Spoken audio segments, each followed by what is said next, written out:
All Stacy the Blackfeather Intuitive, and welcome to Divinely Decked Tarot and Oracle Reviews done Stacy style. And today we are exploring yet another lot box purchase, and it is an Oracle deck that we're going to be exploring today. So without further ado, let's get to it. All right, we are checking out today the Karma cards from Monty Farber. Amazing, fun to use astrology cards to read your future. So as you guys, if you've been following me for a while, you guys know that I am not an astrologer by any stretch of the imagination. I'm a novice at best. So whenever there's an astrology card deck out there, I'm like, ooh, maybe this will be the one that'll actually, like, it'll sink in and it'll teach me all the things I need to know about astrology. And this came in a lot box of, kind of an assortment of different decks. And I love that this is, so it's a sterling ethos. So we know that it's going to be pretty good in that regard. It has a bunch of like planets, signs, house cards, and it comes in almost like it's like a book fashion. So we've got a book within a book. Oh, and you can pull it right out. That's great. So it gives information about the author, gives us information on each of the planets, signs of the zodiac. Okay, origins of astrology. That's kind of cool. Final thoughts, some friendly words of warning. Basically, like how to use this deck, how to use these oracle cards. It talks about all the different houses. That's super helpful information, actually, for me. Like, I just need to take the time to actually memorize the key words or the key components of each house. And that would make my life a lot easier, because I think that's just where I get intimidated, because I'm like, I don't know what this house means and I don't know what that house means. I have an understanding of, each of the individual planets and what they represent for the most part. And I'm starting to get, understand the basics of, okay, a conjunction is a positive thing, and a trine is a positive thing. A square is, can bring up some negative stuff, so, there's a lot of that going on here, but I love the way this is structured. So, it's a deck, it's a box within a box with the, sort of the cigarette deck there. And let's just kind of take a peek here and see what we got. So it's broken down into houses, signs. Actually, let's do it this way. Houses, signs, and planets. And let's just kind of see what's going on here. So this house, it says, as a full-time job, serving, do it a little at a time. The sixth house. So I know this because this is my Virgo house.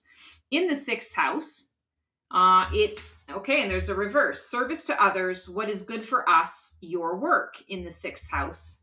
And then again, as a full-time job, serving, do it a little at a time. So let's just kind of, we're going to do this review a little bit differently than I normally do. So let's take a peek at this sixth house. Planets, houses. Okay. Oh, it gives like a whole thing on each of the houses. Okay, that's interesting. Ooh, and then there's a secret. Interesting. The sixth house. Sixth and eighth houses. Okay, the sixth and eighth houses derive their meaning from the seventh house. Okay, so it kind of goes through the whole system of it. So you could kind of do basic astrology 101 with these. So that's kind of interesting. The sixth house derives its meaning from the seventh house, as the 12th house is associated with your hidden life and other things that can work for or against you, symbolized by your first house. The sixth house is associated with your hidden life in relationships with others and things that can work for or against your relationships with others. That's kind of interesting. So service to others, what is good for us, your work, as a full-time job, serving, do it a little at a time. So it's kind of giving us a hint of how to handle things, I guess. This is a sign. Oh, we've got another Virgo. Oh my goodness. It knew that it was speaking to me, apparently. That's so funny. Methods for the healing power of, the analyzing of, resulting from the perfectionism of. So Virgo's house is the sixth house.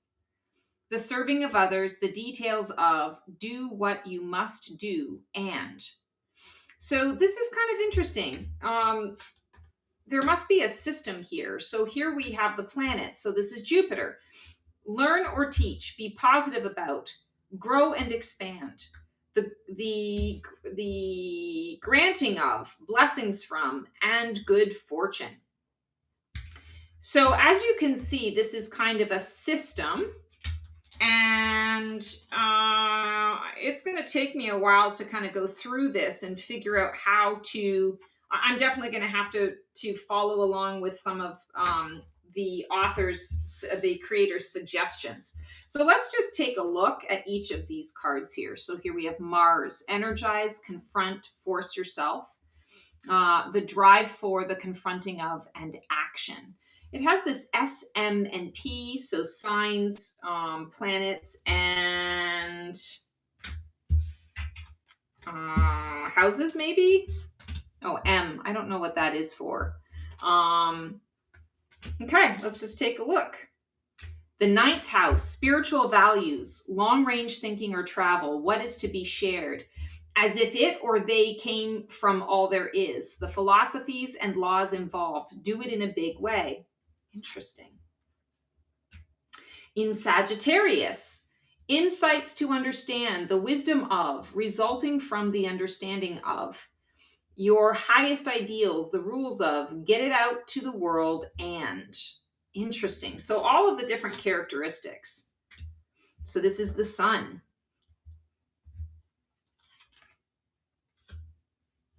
The 11th house. So freedom, association, circle of friends. So I like that it kind of gives you the highlights. The sun, sorry, I should have read that. The creation of, the gaining of respect from or for, things brought to life or light. The 12th house. Excuse me. Excuse me. Your faith, hidden tendencies, large institutions, or overwhelming events. Interesting. This is the 8th house. Oh my goodness, I'm allergic to the astrology. Personal power, the mysteries of life, a major change. In Aries, something in Aries, your willpower, what you think you know about something. Do it your own way. The South Node, remember, consider, now is not the time to. I'm having some serious South Node issues right now. At the time of this recording, the South Node is in Virgo, and that's my sun sign. And so there's a lot of stuff going on in my world right now around it. It's uncomfortable. Let's put it that way. Have faith in, do not worry about, now is the time to. This is the North Node. I love that it looks like a little dragon on there. Mercury, communicate, analyze, let your mind tell you how to do something. Very true about Mercury. I have two planets that are ruled by Mercury in my chart. So this is Capricorn, dedication to achieve, focusing on, resulting from the rules imposed by. In the 5th house, with the trust of a child, fun, romance, and making art. Do it dramatically. I can tell already this deck would really help me, kind of like what I was talking about, where I've got a visual that helps me to get used to the houses and the positioning of the houses. So I think I'm going to use this deck as a kind of a learning tool for me. This is Saturn, the maturity that brings, caution regarding, limits imposed. Uranus, an unusual example of, a different way of looking at, an unexpected change. Yes, Uranus is definitely a lot of unexpected. Neptune, the idealization of, confusion regarding, sacrifice. The need for control of, an obsession with, or a power struggle. Pluto. I just read this. Do or die, you must. Yeah, that's very true. Taurus. Resources to maintain, the practicality of, resulting from the productivity of. Gemini, information to explain, communications about, resulting from the fluctuations of. I have a Gemini moon, so I understand that too. Moon, defend, accept, let your feelings tell you how to do something. Love that. In Cancer, something in Cancer, intuition to protect, attitudes from the past about, resulting from the history of. Yeah, this is going to be a great study deck. I can see that already. In the fourth house, as you did in the past, your home base or your family, do what makes you feel secure. In Aquarius, genius to experiment with, the discoveries of, resulting from the eccentricity of. In Pisces, spirituality to ultimately experience, trusting your psychic knowledge of, resulting from the indecision of or about. In the first house, who you are, your desires, your actions. In the second house, your beliefs, what you value, your resources. So true. In Scorpio, the extraordinary power of prayer, the highest and lowest aspects of something, control the situation and. In Libra, relationships, the beauty of, do it with your partners and. It's a little dirty. My dirty mind. In the seventh house, balance, cooperation, your partners. In Leo, self-confidence to create, taking a chance on, resulting from the impressiveness of. In the 10th house, your destiny, where you're going, your career. Venus, cherish, enjoy, charm, art, and beauty are the way to get what it is you're looking for. And the final card here, in the third house, your ideas, short-term thinking and trips, who or what is around you. So this deck, I can totally see being a great tool for a beginner who wants to learn the basics of astrology. I like that we don't have all of the, conjunctions and trines and sextants and all that, or whatever it's called, sextiles. I'm glad that it's not doing that. And I'm glad that this is clearly going to be a system. So I have to look at, kind of following the system with it. But basically, I can tell you right now, I'm going to be using this deck kind of like flashcards to help me to understand, to kind of memorize, to give me a visual. That's just kind of how my brain works. I can see something, and I don't have a photographic memory, but I have kind of like a partial photographic memory. So I see a lot of things in my mind's eye. So if I've seen it once or twice, I can usually recall it pretty easily. But this is how this deck wants to work with you if you want to work with it. Oh, Pluto. The need for control of and obsession with a power struggle. Well, this is very me. And how my relationship with astrology has been up to this point is I always want to learn it, and then I get into it, and it frustrates me. It takes me over. It takes over my mind. Let's see the opposite, or the reverse. Resurrect. Yes, it's kind of the Phoenix planet. Get to the heart of something. Do or die. You must. So I feel like this deck, like I said, in the ways that I feel like I'm going to work with it, kind of like those flashcards, this deck is definitely going to help me to really start to memorize or to put in place without actually having to sit and memorize all the planets and the placements and the meanings of those planets, the meanings of those houses in particular. And Pluto is saying, hey, I'm going to change up the way that you're going to learn.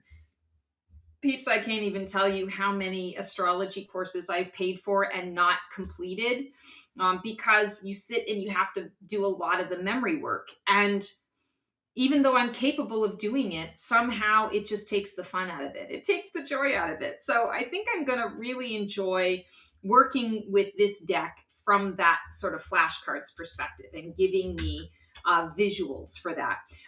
Just to talk about the quality of the cards, they're I want to say equivalent to a US Games card stock. They are shiny. This is an older deck, so I want to say it's kind of got a little bit of that old school quality and energy to it. Definitely that shiny energy. Obviously, we know they are reversible, and that's part of the feature of the card. I like that it gives you words on the card. So from a learning perspective, it feels like you really are going to be able to learn a lot because you don't necessarily have to go to the book to get the basics. If you want to go deeper, then use the system that the book has laid out. But decent enough quality. They are, I would say, an oracle sized card deck rather than a tarot sized card deck, and they're an average, typical oracle size. All right, guys. So, well, that was kind of interesting. That is our divinely decked review for the Karma cards from Monty Farber. And I will be very interested to see what happens to my astrological knowledge when working with this deck. Is it going to bring it all, full circle for me? Is it really going to help me, or am I still going to be, hopelessly lost in the astrology jargon? It remains to be seen. Time will tell. Until we see you for another episode of Divinely Decked and Black Feather Couture Divining a VIP Live, sending you lots of love and support. Like, subscribe, click the bell on my YouTube, share this video with anyone that you feel could benefit from this type of guidance, and we will see you on the flip side. Transform well. That's our show for today. I hope you enjoyed it. It was great to connect with you guys. Please like, subscribe, and comment for more content like this. And feel free to follow me on Blue Sky for even more content every single day. Can't wait to see you guys next week for another installment of Black Feather Couture Divining the VIP Life.